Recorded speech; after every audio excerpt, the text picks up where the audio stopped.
Eu, Márcia Fernandes, da página Contos Sensíveis, hoje tenho uma pergunta para você. Você, em algum momento da sua vida, já saiu do seu limite para tentar ajudar alguém numa dificuldade que essa pessoa enxergou na vida dela? Ou você está vivendo isso agora? Pois então saiba, segundo Bert Hellinger da constelação familiar, quando você tenta ajudar uma pessoa além do que ela precisa, você automaticamente fracassa. E fracassa por quê? Porque a pessoa, por mais que ela diga que ela está precisando, ela não está pronta para receber ajuda, porque ela ainda não está pronta para dar o passo que ela precisa dar. Porque quando ela chega ao ponto de pedir uma ajuda extrema, é porque ela não está pronta para ir adiante, quer que você a impulsione. E quando você tenta impulsionar essa pessoa, ela fracassa porque ela não está pronta. E quanto a isso, prestem atenção numa história que eu trabalhei com uma senhora quando eu fui contratada pela prefeitura para contar histórias na Clínica da Família Zilda Arnes, lá dentro do Complexo do Alemão. Essa senhora morava no nordeste do país, num lugar descampado. Ela me dizia que ela tinha uma cabra, ela tinha cachorro, ela tinha um marido, ela tinha uma filha. E essa filha, que não era filha deste homem que estava com ela, em um determinado momento da vida, saiu da casa da mãe, sem avisar para onde ia e sumiu. Esta mãe automaticamente ficou desesperada. Para onde foi a filha? E passou muito tempo procurando essa filha. Até que, 2 anos depois, ela recebe uma carta desta menina, que tinha agora 18 anos, dizendo para a mãe que morava no Rio de Janeiro, estava grávida a ponto de ter o bebê, mas que não tinha ninguém para ajudá-la. E precisava que a mãe saísse do Nordeste, do lugar onde ela morava, que eu não lembro onde é, e viesse para o Rio de Janeiro para ajudá-la. A mãe, tomada por um instinto de maternidade muito forte, abandona a casinha dela, a cabra, o marido, e vem para o Rio de Janeiro e chega no Complexo do Alemão. Um dado muito importante dessa questão é que quando esta filha morava com esta mãe, lá no Nordeste, ela maltratava e humilhava essa mãe de uma forma muito forte. Mas a mãe, tomada pelo instinto de maternidade que eu falei anteriormente, ou seja, ela não esqueceu, ela anulou esse dado na vida dela e veio para ajudar essa filha. E a filha aqui continuou com o mesmo processo de humilhação e de desfazer daquela mãe. E a mãe ia se anulando enquanto pessoa para poder ajudar aquela filha. E o neném nasceu. E a mãe continuou ajudando aquela filha.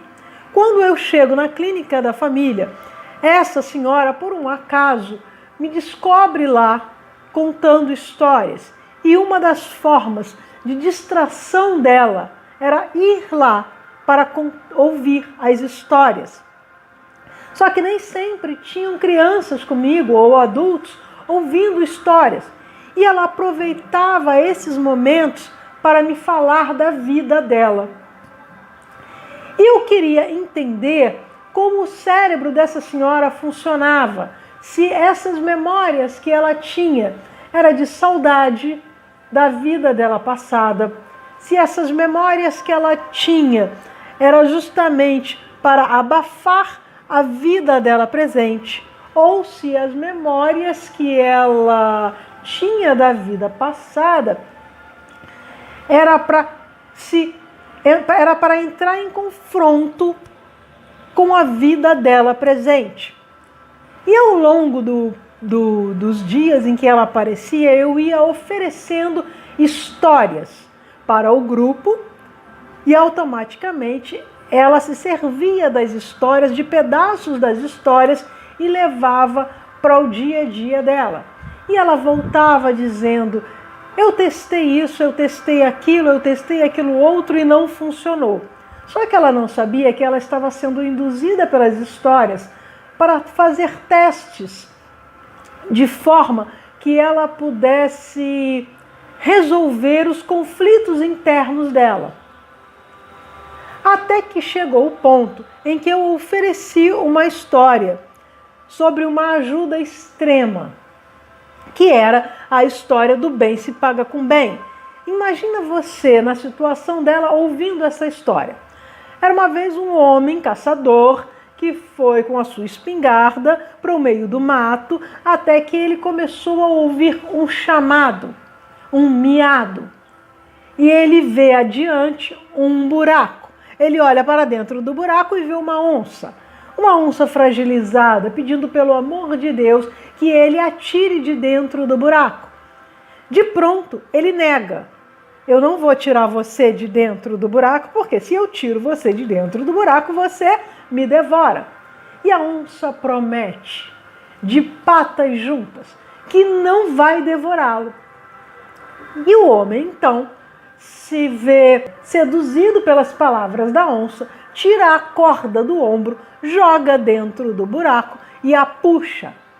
Quando ele consegue tirar a onça de dentro do buraco, a primeira ação da onça é agarrar o homem. O homem então se vê abraçado pela onça e diz para ela: não precisa me agradecer com tamanho fervor. E ela diz: isso não é um agradecimento, eu estou com fome, isso é o meu instinto.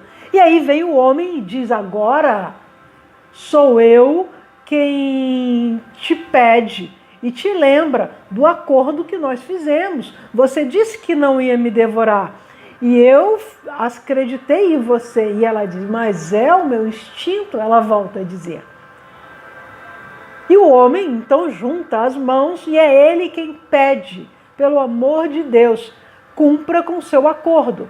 A onça bota o homem embaixo do braço e diz para ele: então vamos caminhar e vamos fazer um teste com 3 animais. Se um deles disser que eu não devo comer você, depois de contar toda a história que a gente acabou de viver, eu não vou comer você.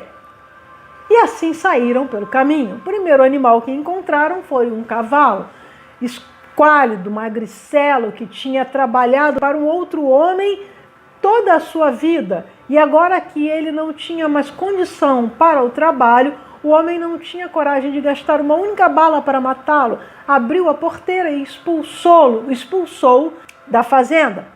E o cavalo, sem força, tinha que viver a própria vida, ganhar o próprio alimento. Então o que ele diz para a onça? Com toda a mágoa que ele tem do homem, coma-o. E a onça ficou feliz e começou a lamber os beiços. Passado um tempo, eles encontram um boi esquálido, magro, arrasado, que depois de puxar arado por toda a vida e não tendo mais possibilidade de conseguir trabalhar para o homem, ele é posto para fora da fazenda e levado a viver da própria condição. Então o boi diz para a onça: come o homem. E a onça, além de lamber os seus próprios beiços, lambe o rosto do homem para sentir o sabor. Mas ainda lhe faltava um animal. E a onça encontra um macaco. E o macaco pula de um galho para o outro. E a onça conta-lhe a história com muita dificuldade. O macaco então olha para a onça e diz: ora, dona onça, é difícil acreditar. A senhora há de concordar comigo que a senhora foi tirada de um buraco por esse homem magricelo, esquálido. A senhora é uma onça gorda, forte, bonita. Eu não estou dizendo que a senhora é uma mentirosa, mas eu preciso ver com os meus próprios olhos. Eu sou tal como São Tomé, preciso ver para crer.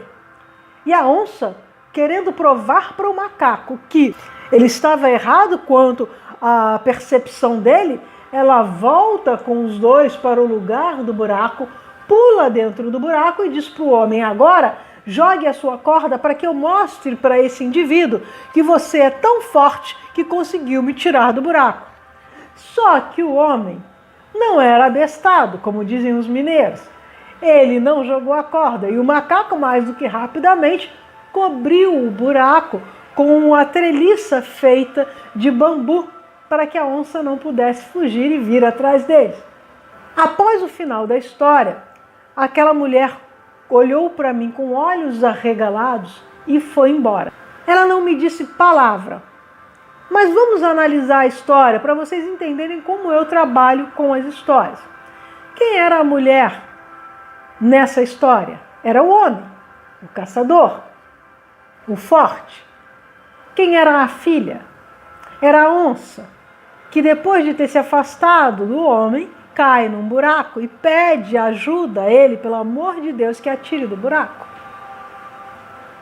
E o homem atira do buraco, ou seja, ela vem do Nordeste para cá para ajudar essa filha, esquecendo tudo mais o que essa filha fez e pode fazer com ela. As agressões, as humilhações, os desafios.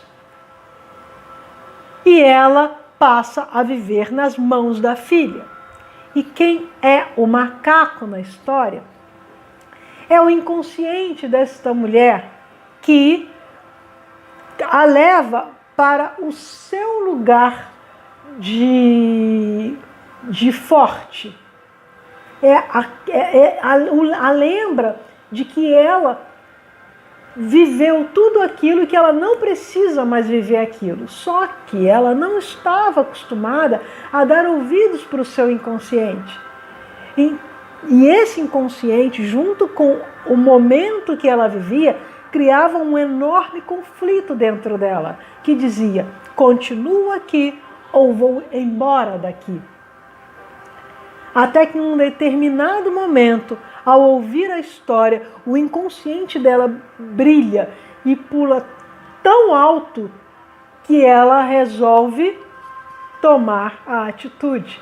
E vocês não sabem o que aconteceu 3 dias depois que essa mulher ficou sem aparecer na clínica da família para ouvir histórias.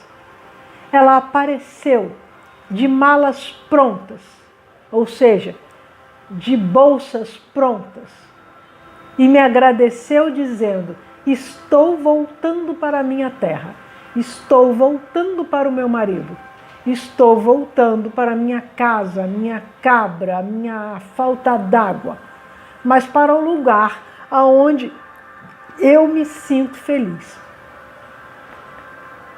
Então, gente, percebam que a história, ela alcança um nível mental e não está pronto para ser atingido por palavras vazias que você joga de conselho. A história, ela atinge este lugar porque ela parte do lúdico.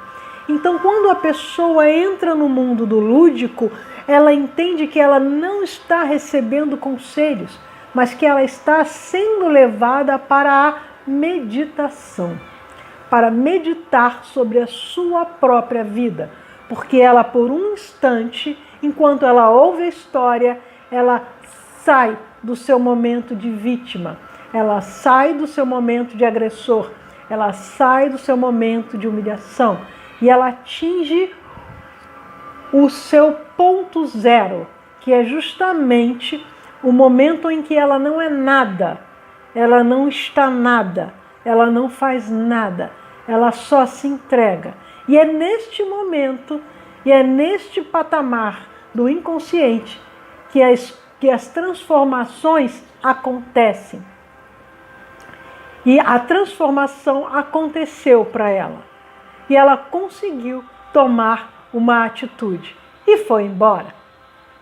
Então, se você quer aprender a transformar pessoas para o bem, se inscreva, deixe aqui no canal o seu nome, o seu e-mail, ou então diga: sim, eu quero participar do seu curso em 2019.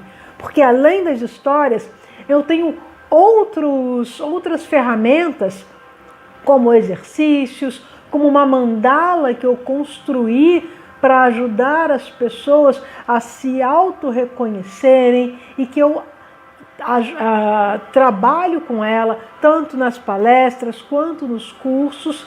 E você pode estar certo, Se você é psicólogo e está comprometido em ajudar de fato o seu cliente, apareça no curso. Se você é um nutricionista e está trabalhando com uma pessoa que não está conseguindo dar um passo adiante e tem esse compromisso de ajudar essa pessoa, venha para o curso. Se você é um empresário e quer ajudar os seus funcionários a se liberarem das suas sombras,